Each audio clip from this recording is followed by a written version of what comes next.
So, శివుడు అంటే సృష్టిలో ఎవరు ఏది చేసినా కూడా దానికొక శక్తి ఉండాలి. ఇప్పుడు నువ్వు ఏదన్నా ఆలోచన చేసావనుకో, ఆ అమ్మవారు నీలో కూడా ఆ శక్తిని కల్పించి నీ ఇచ్చని జ్ఞానంగా కలిపి దాన్ని క్రియలో చూపిస్తుంది. ఆ రకంగా నీ యొక్క వ్యవహారాలు చేస్తున్నావు గదా! ఇది పిపలిగాది బ్రహ్మపండంచము ఉంది అని చెప్తున్నారు. ఆమె భవాని, ఆమె భువనేశ్వరి, ఆమె హ్రీంకారాసం.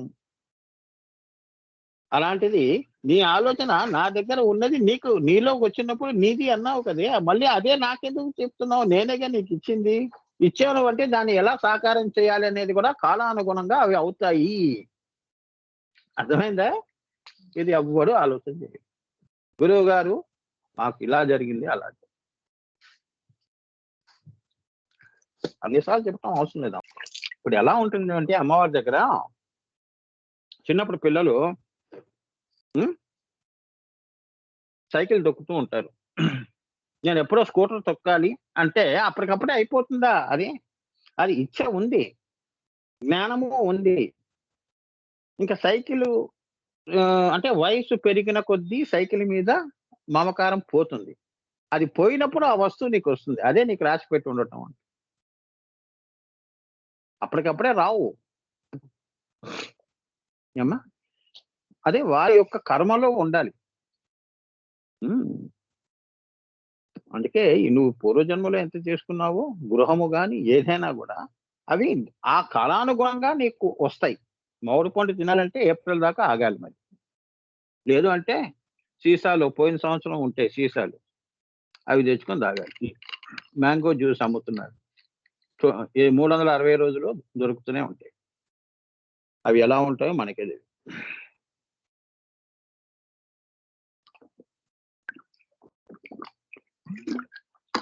హ్మ్.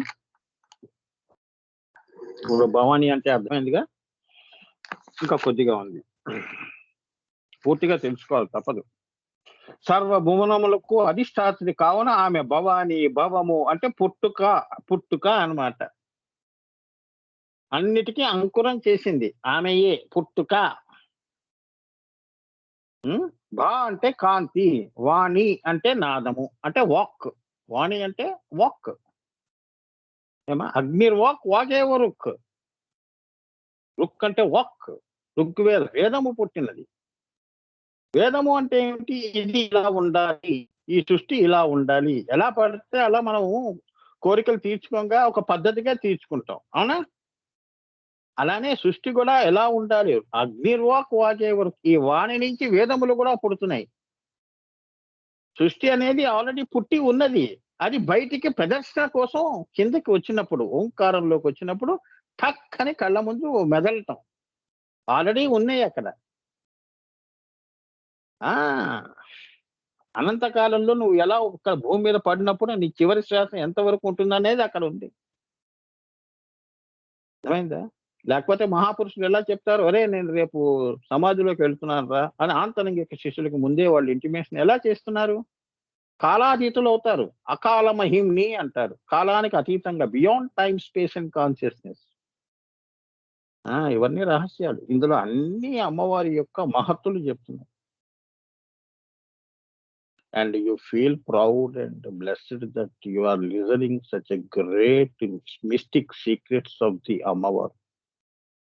అమ్మవారి యొక్క అంతర్గత రహస్యాలు తెలుసుకోవటం అంటే ఎంత గురువుల కృప, ఎంత అమ్మవారి అనుగ్రహం ఉంటే అవునా? ఇంతకాలం మనం ఎక్కడ పడితే అక్కడ తిరిగిన వాళ్ళు. అమ్మవారు లోకంలో తిరగటం అంటే, నువ్వు ఆ స్థితిలో నువ్వు ఉంటేనే గాని అమ్మవారు అడుగు పెట్టనివ్వదు. హ్మ్.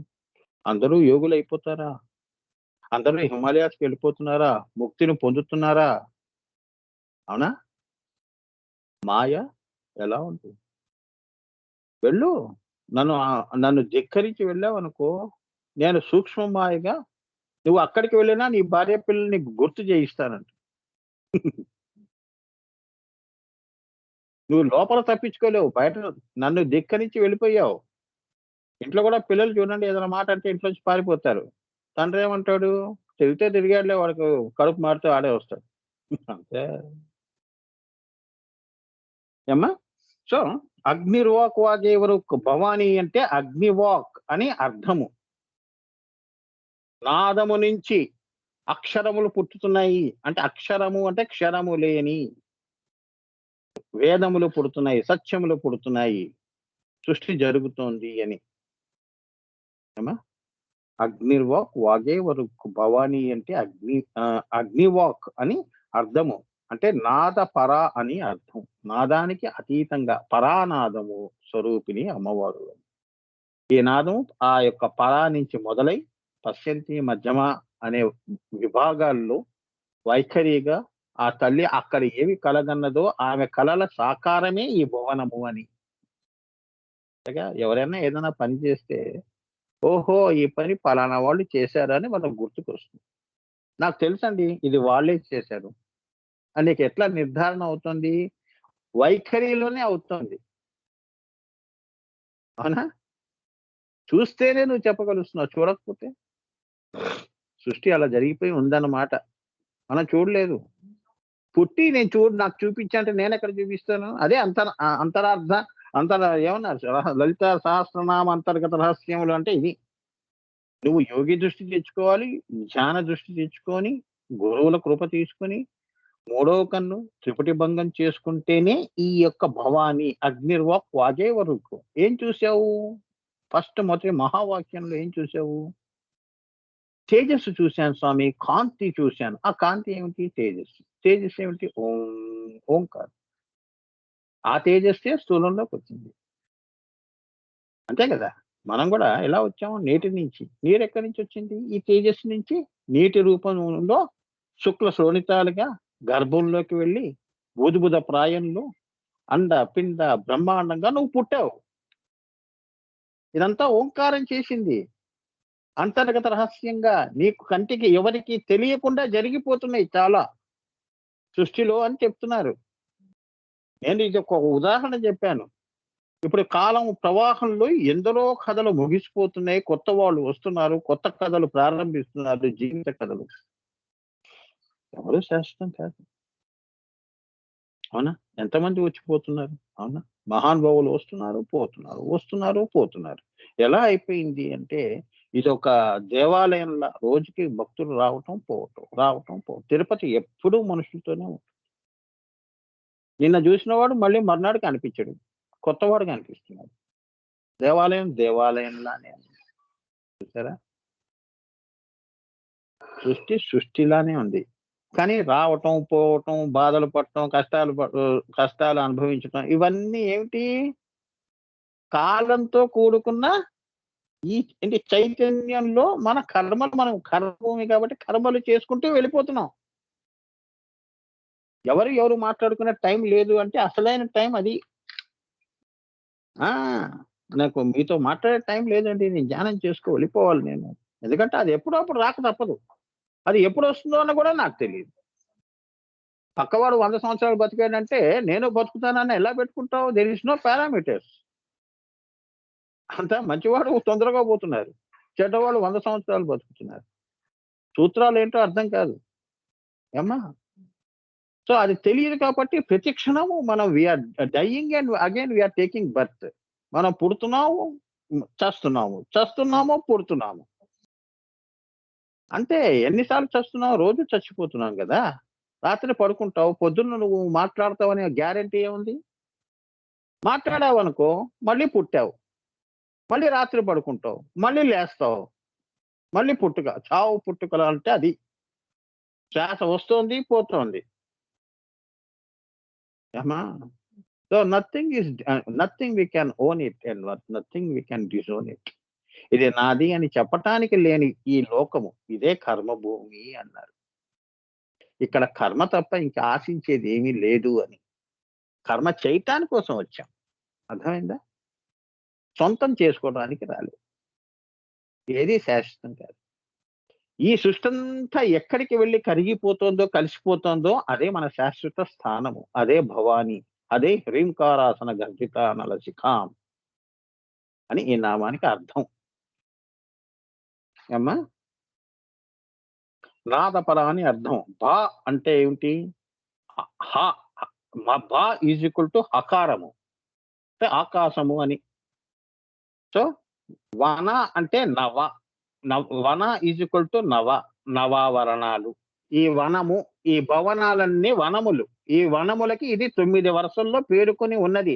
దీనికి ఈ అమ్మవారు యజమానురాలు, సామ్రాజ్ఞి, మహా మహా సామ్రాజ్ఞి. అంతే కదా!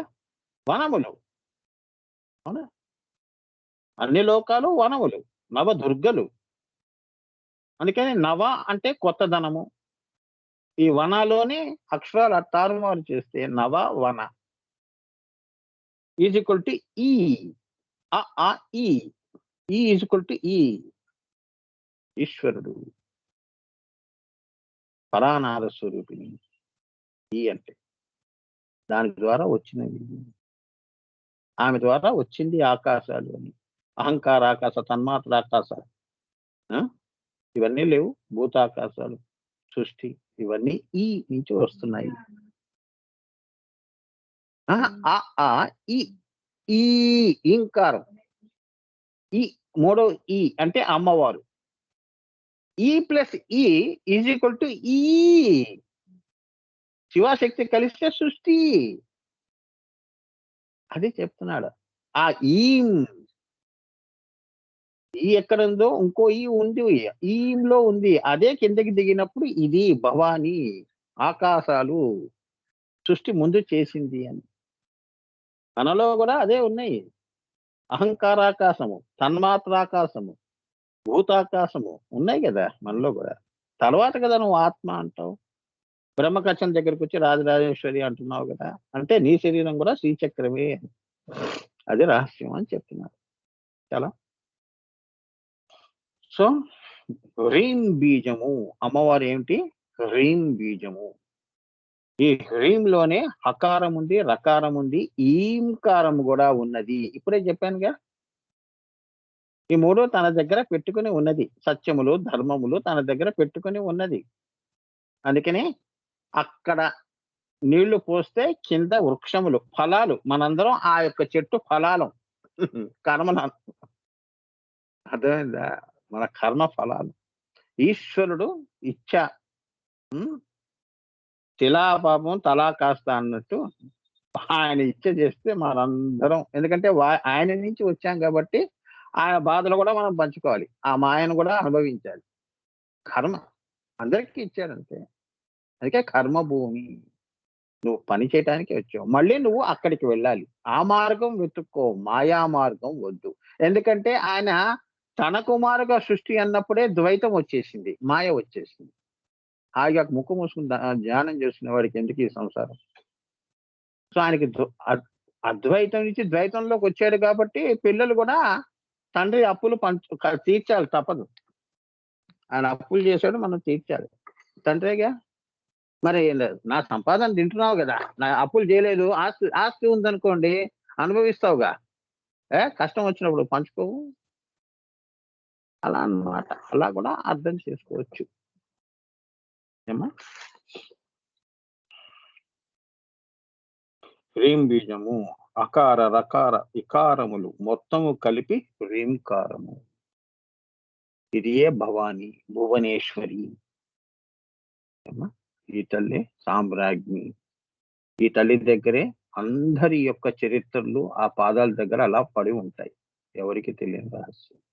నీ ఫలములన్నీ అమ్మ పాదాల దగ్గర ఉంటాయి. ఎవరు ఎప్పుడు వచ్చి తీసుకుంటారో ఆ పండు ఎదురు చూస్తూ ఉంటుంది. ఫలం లయాఫలము కానీ, మౌక్తికాలు కానీ, సాయుధ్యాలు కానీ, నువ్వు ఏది కోరుకుంటావు ఆ ఫలం అక్కడ అమ్మవారు తీసి నీ చేతికి ఇస్తుంది. అంటే నీ అదే మీరు చదువుతారు కదా, ఫలశ్రుతి చదువుతారు కదా. అదే ఆ ఫలశ్రుతులన్నీ అమ్మవారి దగ్గర ఉంటాయి అని. అందుకే ప్రతిదీ చదివిన తర్వాత ఆ ఫలశ్రుతిలో నిన్ను కూడా కోరుకోకుండా ఫలశ్రుతిలోనే నీకు ఏది మంచో అనేది కూడా చెప్పి నీకు ఇస్తుంది. ఖడ్గమాలలో ఫలశ్రుతి చదవండి. అవునా? అందులోనే ఉంటుంది. ఇదే నీకు క్షేమదాయకము. సో ఇది రోజు చదువు. లలితాపారాయణం చేస్తున్నావు అనుకో, ముందే చెప్పేసింది. నువ్వు ఒక నామం చెప్తే ఏమిటి, 10 నామాలు చెప్తే ఫలాలు ఏమిటి? అవునా? అమ్మవారు భగవంతుడి యొక్క మాటకి తిరుగులేదుగా. వేదము. ప్రకృతి ధర్మంలో పాటించేవాడు. ఈ ధర్మి కూడా అమ్మవారే అయినప్పుడు చచ్చినట్టు ఒప్పుకోవాల్సిందే. ఇంకో మార్గం లేదు. సో, హకార, రకార, ఇకారములు మొత్తము కలిపి హ్రీం బీజమైనది. అదే భవానీ బీజము అంటారు. భవానీ బీజాన్ని నాకు గురువుగారు, నాన్నగారు ఇచ్చారు. ఎంత కష్టంలో అయినా కూడా, ఏ స్థితిలో ఉన్నా కూడా, గురుకృపా హి కేవలం, మాతృకృపా హి కేవలం అని ఆత్మ నమస్కారం చేసుకొని ఓం ఓం హ్రీం ఓం ఓం హ్రీం ఓం ఈ బీజం భవానీ బీజం ఇచ్చారు. అందుకే ఎక్కువ నేను చేసేది ఈ భవానీ బీజం. అదే లక్ష్మి, నవదుర్గ. ఎందుకంటే ఇది కేవలం శ్రీం బీజం కంటే తక్కువ అని కాదు ఇక్కడ. శ్రీంలో కూడా తీసుకెళ్లే శక్తి దీనికి ఉంది. ఆ మాటకొస్తే ఈంలో కూడా తీసుకెళ్తుంది. హ్రీం హకారం పోయి రకారం తీసేస్తే ఈలోకి వెళ్ళిపోతాను నేను. అర్థమైందా? వివిఐపి దర్శన్ మధ్యలోంచి కలిపేసి మీతో పాటు వచ్చేస్తా. అలా అన్నమాట.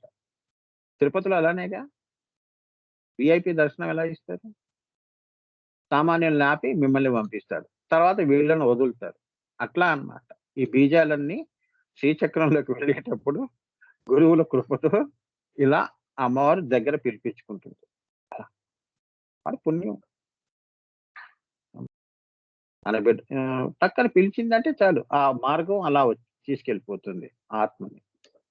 అకారం వెళ్ళిపోతుంది, రకారం వెళ్ళిపోతుంది. అప్పుడు ఉట్టి జ్యోతి నాదం నాదాంతము అంటారు.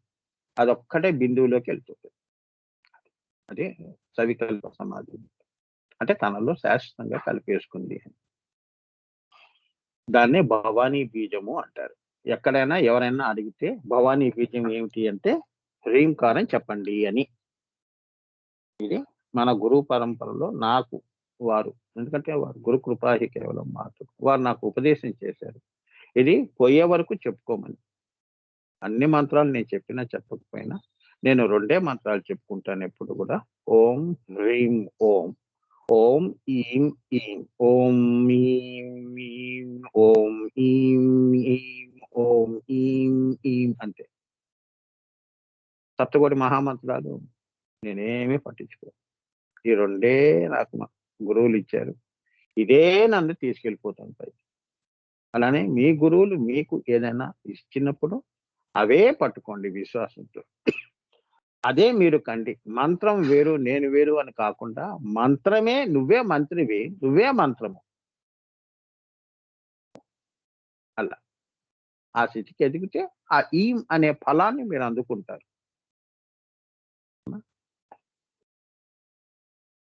సో, ఇక్కడికి నామం అయిపోయిందమ్మా. భవాని అనే నామం ఎంత టైం పట్టిందో చూడండి.